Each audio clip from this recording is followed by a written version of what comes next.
हाय दोस्तों, फिर हम बहुत दिनों के बाद आपसे मिल रहे हैं और इतना व्यस्तता था ट्रेनिंग सेंटर में कि हम आपसे जल्दी मुलाकात नहीं कर पा रहे थे।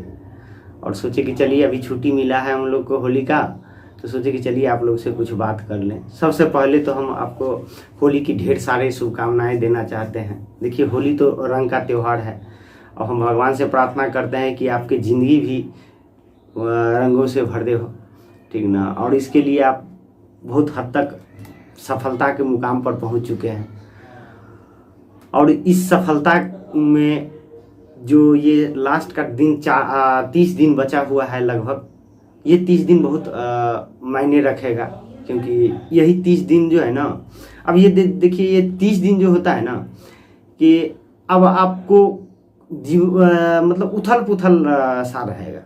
अब के बाद से शुरू हो जाएगा कि यार एग्ज़ाम में ये भी पूछ रहा है, ये भी मेरा ये सेक्शन छूटा हुआ है, ये काश ये भी हो जाता, मैथ छूटा हुआ है तो रीजनिंग छूटा हुआ है तो जीएस छूटा हुआ है। हर एक स्टूडेंट के कुछ ना कुछ प्रॉब्लम रहता है और इसी प्रॉब्लम ये ऐसा नहीं कि हम लोग सेलेक्ट हो गए तो हम लोग के पास प्रॉब्लम नहीं था, सबके पास ये लास्ट टाइम में होता है। ये ह्यूमन नेचर है। अगर आप ईमानदारी से तैयारी कर रहे हैं ना तो आपके दिमाग में ये सब बात आएगी।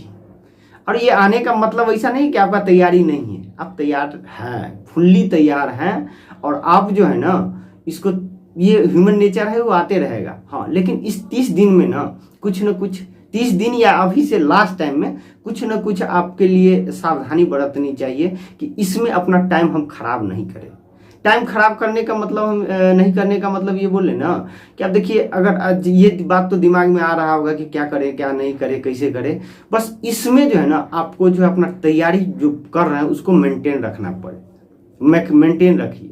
अब इसके लिए आप क्या कीजिएगा, तो इस 30 दिन में आपको इस उथल पुथल भरी जिंदगी को कंट्रोल करने के लिए हम कुछ आपको मतलब बताने का कोशिश कर रहे हैं, जिससे आप इससे ग्रसित नहीं होइएगा और अपना तैयारी को जैसे कंटिन्यू पढ़ते आ रहे हैं ना उसी प्रकार पढ़ते रहिएगा।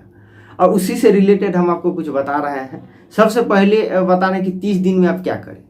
देखिए, 30 दिन में आपका सबसे पहला काम होना चाहिए कि एक न एक हम जो है ना सेट डेली बनाएं।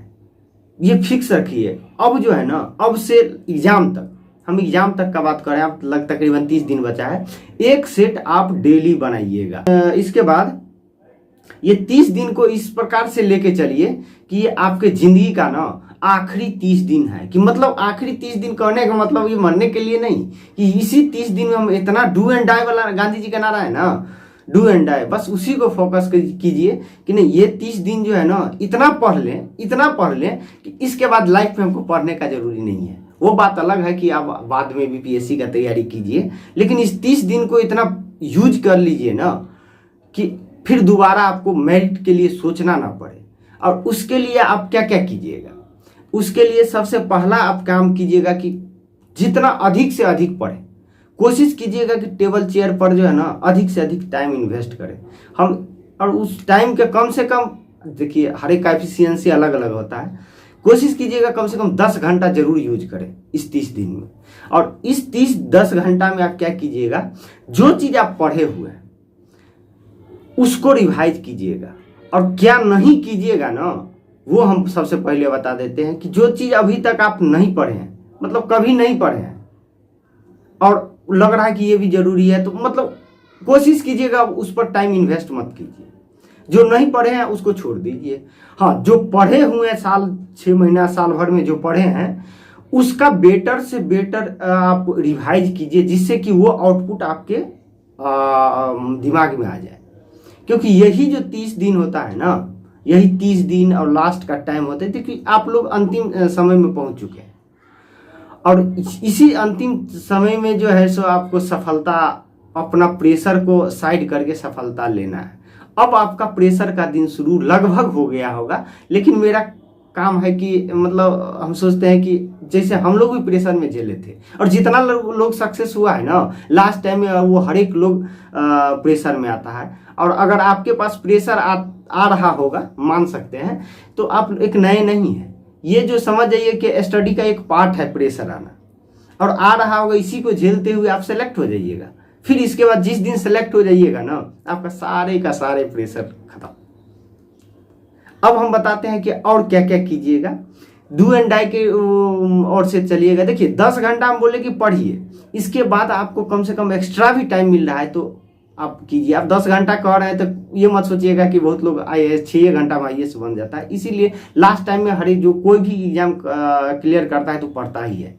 और ये 10 घंटा के बाद अगर आपका एफिशिएंसी उससे ज़्यादा भी है ना, तो ये 1 महीना तक कोशिश कीजिए कि उससे ज़्यादा जितना से जितना आप रिवाइज कीजिएगा ना, वही आपको सफलता देगा। हाँ, फिर क्या कीजिए कि अब जो एग्ज़ाम के पॉइंट ऑफ व्यू से आपका ज़रूरी है उसको जो है सो आप सेलेक्ट कर लीजिए। जो बार बार पूछता है फिर भी वो आपके दिमाग से उतर गया है, तो आप कोशिश कीजिए कि उसको पॉइंट आउट करके उसको रट लीजिए। बस इतना ही कीजिए ना, और सेट मारते रहिए। हमको लग रहा है कि ये काफ़ी है आपके लिए, यही आपको सफलता दे देगा, क्योंकि आप लोग सफलता के बहुत करीब पहुंच चुके हैं। बस मैं अब 24 अप्रैल का डेट बचा है, बस यही डेट है। बस भगवान से हम प्रार्थना करते हैं कि आप लोग सारे लोग सेलेक्ट हो जाए। ठीक, अगर अच्छा लगे तो वैसे हम डेली हमेशा जो है ना आपको टाइम टू टाइम अपडेट करते रहेंगे। अच्छा लगे तो लाइक शेयर सब्सक्राइब ही कीजिएगा। बस हम यही कहना चाहते हैं। बस लास्ट में एक बार और अंत में आपको जो है सो होली की ढेर सारी शुभकामनाएं देना चाहते हैं कि आप सेलेक्ट होकर अगले होली में, हम लोग तो निकल जाएंगे, आप अगला होली BPA में ही मनाइए। ठीक ना, इससे बहुत खुशी मिलेगी हम लोग को, और हमको विश्वास है आप लोग में देखने वाले में से बहुत लोग आएंगे वहाँ BPA में। फिर बाद में हम लोग निकलेंगे तो बाद में तो मुलाकात आप लोग से होते ही रहेगा। धन्यवाद। अब फिर हम आपसे विदा लेते हैं।